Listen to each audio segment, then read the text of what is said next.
Did we just get the lead that we wanted? Well, we might have just got the lead that we wanted. Like,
Here he is.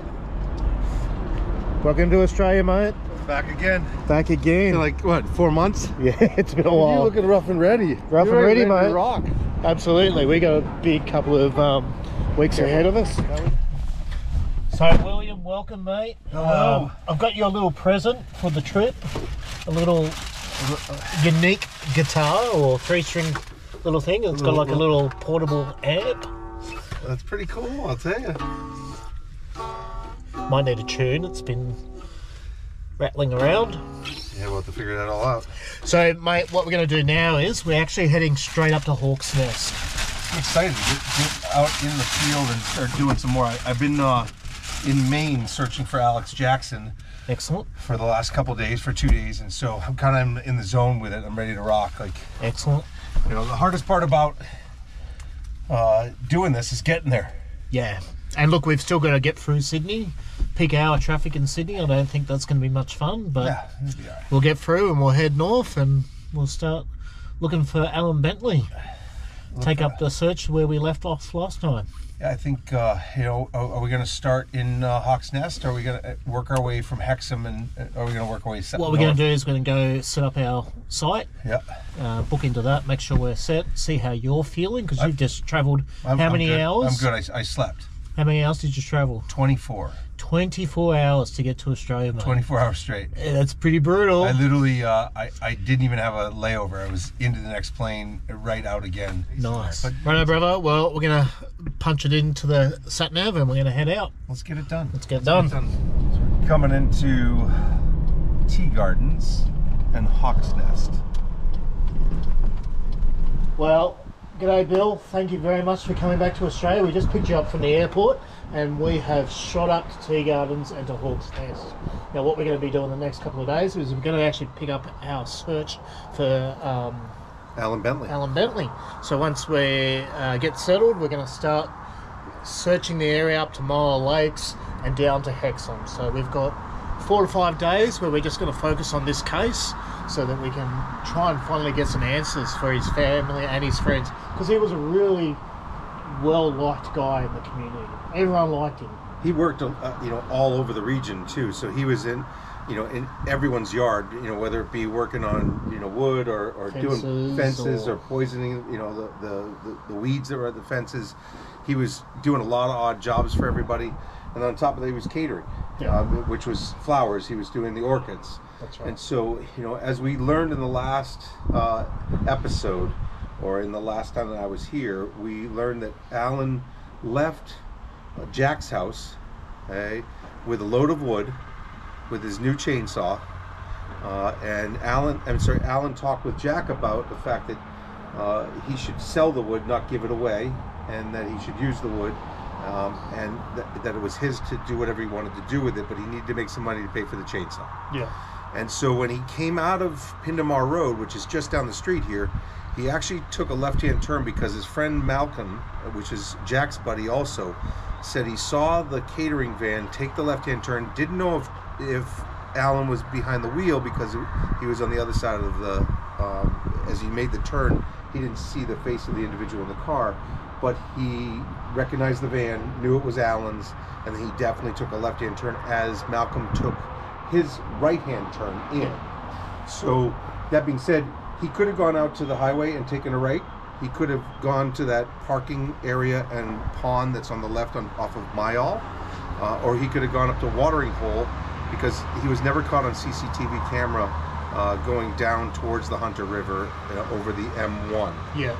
So, and look, it is very strange. He's dropped off the face of the planet.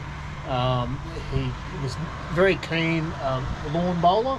He was actually the president of the Hexham Bowling Club, and when we went down and searched behind, we actually found a vehicle that looked exactly like his on sonar. We got very excited, thinking that was it.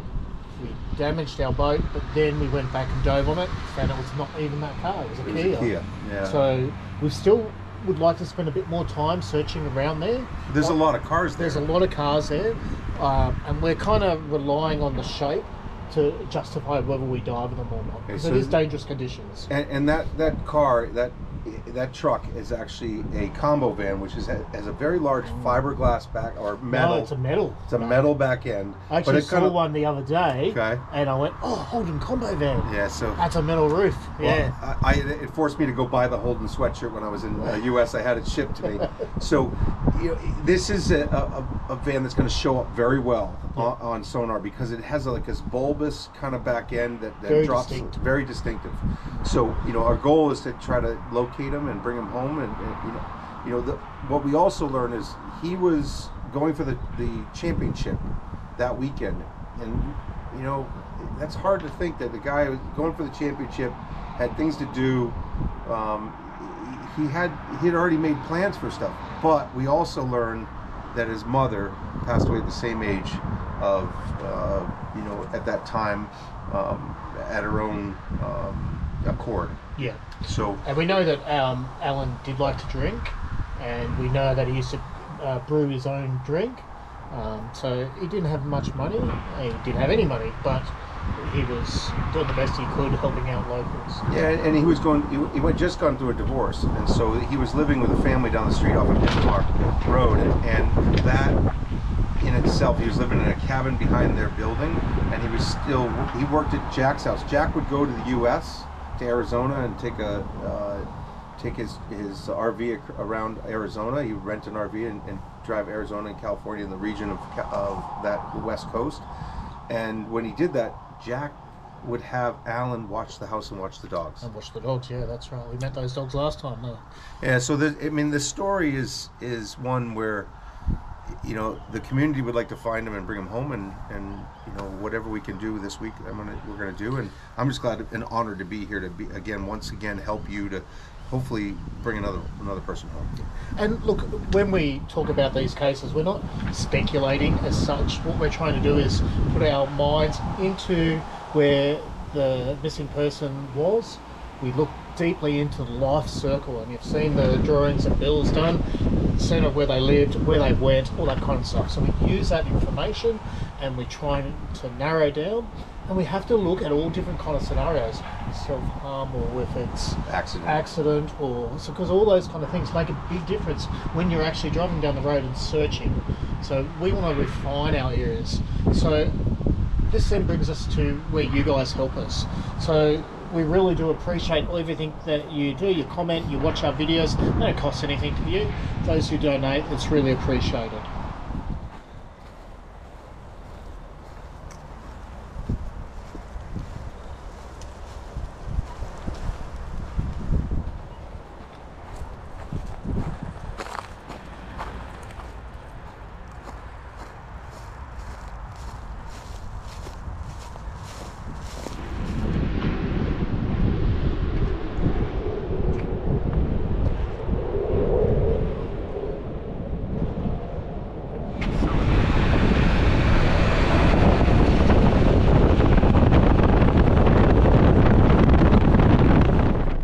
So this location has a large body of water. It's right off of Pindimar Road, and it looks like this when you look at it. So we are sitting out front of it. Right over the top of that hill is a big quarry, and I think we probably should double check that, make sure that it's clear. Be an interesting place for Dan to dive also if we do find a car in there. So Bill, what we're going to do now is we're going to head back to Jack, who we spoke to in January, and we're going to talk to him a little bit more about possible other access points where he might have access to as far as different properties, and get a bit more information in regards to his sister. See if we get some exact locations so we can really refine that circle of life that he kept in. And then talk about, you know, family locations. There's another pond right there, as you see. And then we're gonna. Do you want to scan his ponds at the front just to make sure? Yeah. So when we were there last time, right as you're going through the gate, there's 2 little ponds that we want to check. So we have no idea how deep they are compared to his big dam that he had. So we're just turning on the Pindimar Road now.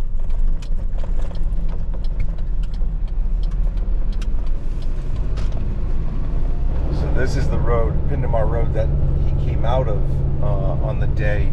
He was last seen in Tea Gardens, but then one of his friends said he saw him later in the day take a left out of this road on Pindimar Road onto Mayall, headed towards the highway. I missed this, Bill. Yeah. Yeah. It's nice to be on the road again and searching for missing persons with you. It's a privilege to work again. You have a real determination and passion. This is Jack's property, number 30.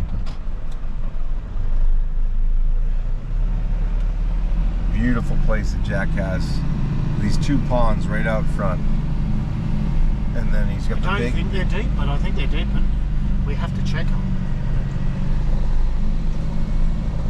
Let's see if he's home. I don't think it's deep. I wish we had the sonar ball. I should have grabbed one. They don't look deep at all. I think you could probably walk into them. It's deep enough that they can swing into it.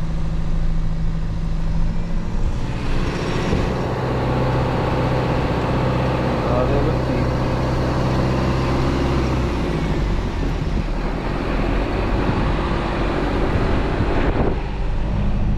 So this is where Allan used to work all the time. And he lived here when Jack was away.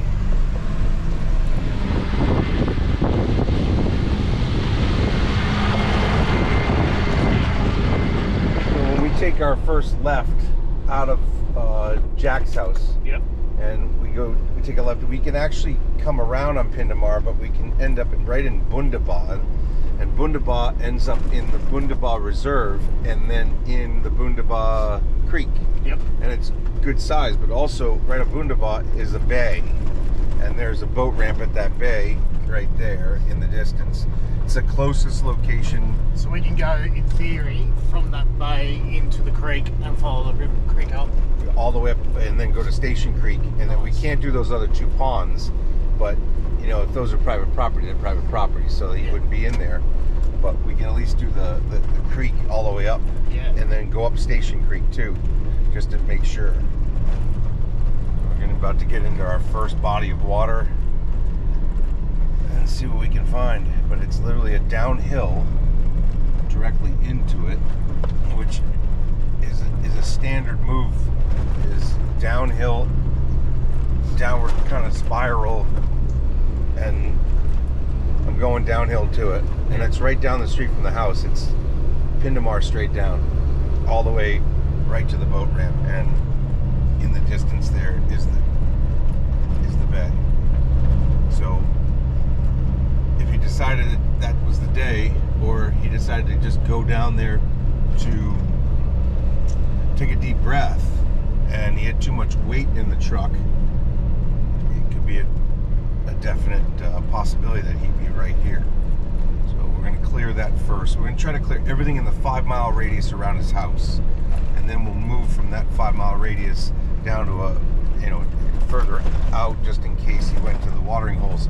Clear everything in in the 10-mile radius, and then we'll start working the radius around his family home and location in Hexham. Look at all the bin chickens. Your favorite friends. Tide is way out. Way out. Yeah, you'd have to get the truck very far. It looks like it's really shallow. We couldn't even put in there at the moment. No. It's just too shallow. Let's go out and have a look.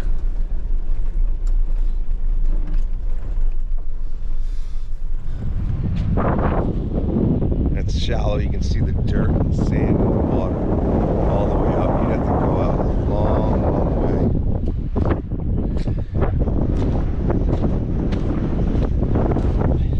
Long way from the boat ramp. Too far. Did we just get the lead that we wanted? Well, Bill, we might have just got the lead that we wanted.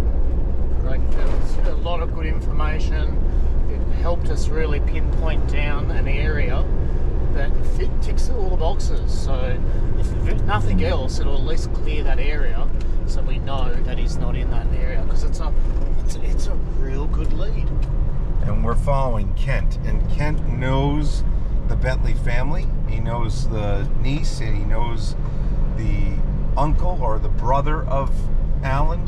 Yep. And so he knows the story of the family. He knows that the mother passed away young, and he's bringing us, in the vehicle ahead of us, he's bringing us directly to a place that Allan could easily have gone in North Arm Cove, which is one of his places. And this is the direction that he was last seen. He was last seen turning left and then never seen again. So this is heading in the right direction.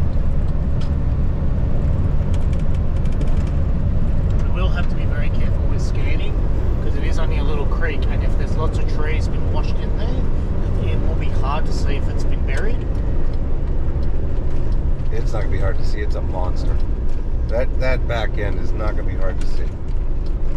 And especially if it's metal, it's just going to be dented, but it's not going to be... It's not going to have... It's not going to be fiberglass where it breaks It's to not pieces. a massive amount of force, even in a flood. And it's only 2 years. It's only a little creek. And it's only 2 years. You know, and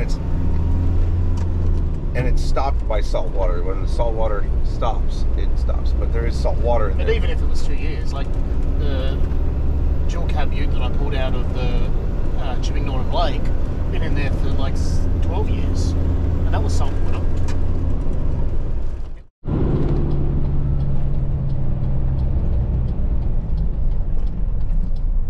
North Arm Cove, 4 kilometres. It's certainly isolated.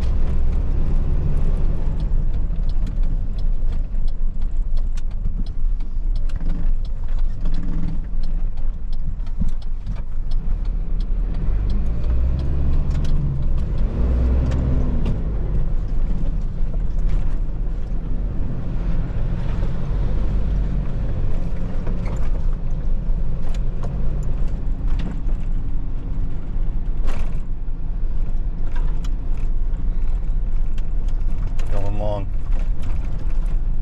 That's what we do, brother.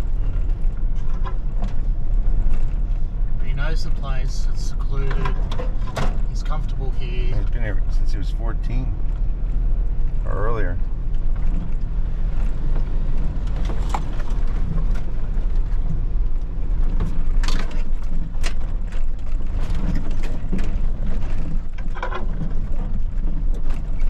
Nice, mate.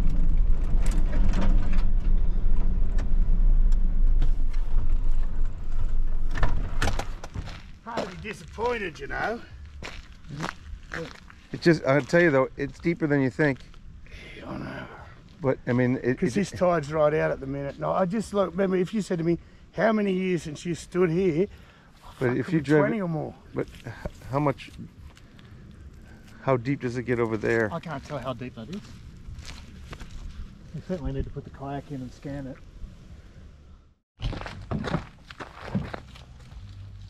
So we got the new Hobie. This is her maiden voyage. Let's see how well she goes. I would do all the way up to as far as you can go, and I would go all the way down, just to see if there's a possibility he tried to cross it. Yep. And he forgot about the weight. Yeah, in fact, if you decide to launch her in there and she never got quite deep enough. You'd see it. I mean, that's why we're clearing it. Just make sure it's clear. But it just takes one hole. Yeah, Your first adventure in the water.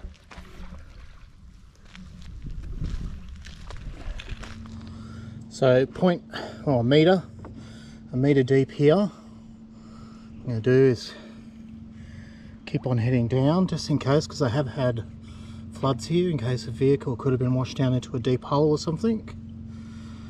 But at the moment it's looking like it's way too shallow. It is low tide at the moment, so the water level is quite low, but 1.8 is the deepest I've seen so far. Water's 14 degrees, which isn't too bad. And we'll keep on searching. So 1.8, 1.9. So now we're starting to see some decent depth. So it's certainly worth to continue searching along.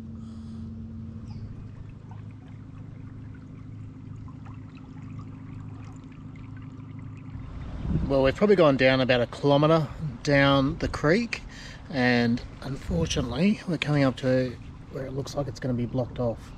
So we'll go down to these logs. The average depth has only been 0.5 metre, but it did drop down to 2 metres at one stage. So it is a very tall vehicle, so we would not expect it to be still submerged. So, but in the sake of thoroughness, we've gone as far as we can this way, and we'll turn around and go as far as we can the other way.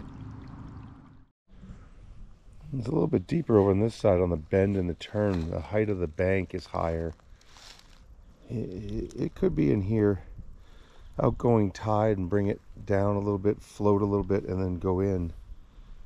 Let's see how deep it is in this section. But I got a big height change, and I've got this drop off right here. I also have a drop off over here.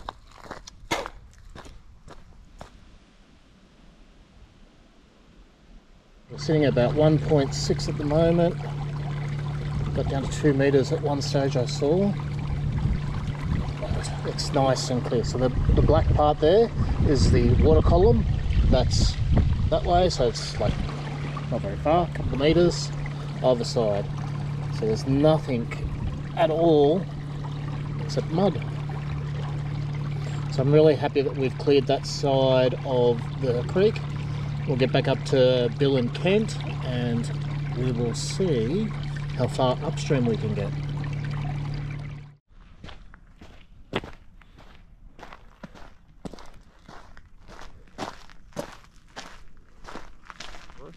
And so right now we are in a creek that is, I think, about 3 meters deep right now at low tide.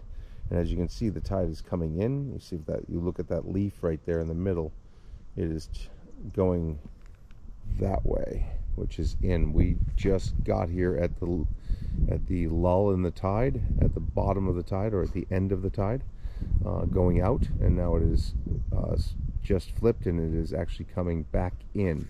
Dan is down the creek, which enters into the bay, or into the lake out in front. So we'll see what we can do. We're going to try to bring Allan Bentley home to his family, and we are working for the next 4 days on this. We are staying in Hawk's Nest, which is one of the places that he used to frequent, and we are trying to do everything we can to do that. So, you know, our goal is to bring home lost loved ones. I came from Australia. I came from Boston, Massachusetts. I flew on a plane for the last 24 hours. I arrived this morning at 7 a.m. Right now it's 4:30. So this is the section that we've checked. We've gone all the way up there, and we're just heading to the cove itself. Sun's starting to go down already. Beautiful day on the water. Just can't find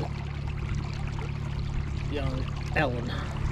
Unfortunately, we haven't been able to find Allan, and it's disappointing, of course, but I try not to focus on the disappointment because it is at least now 100% one spot that we know he definitely isn't.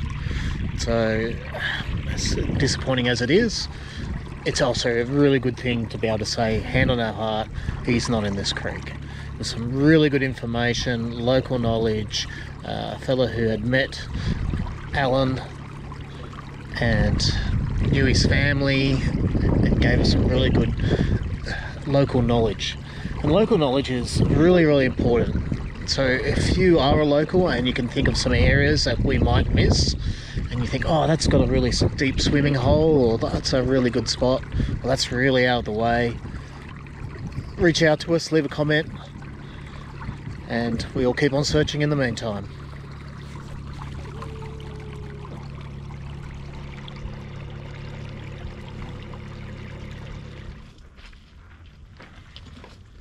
That's hard work.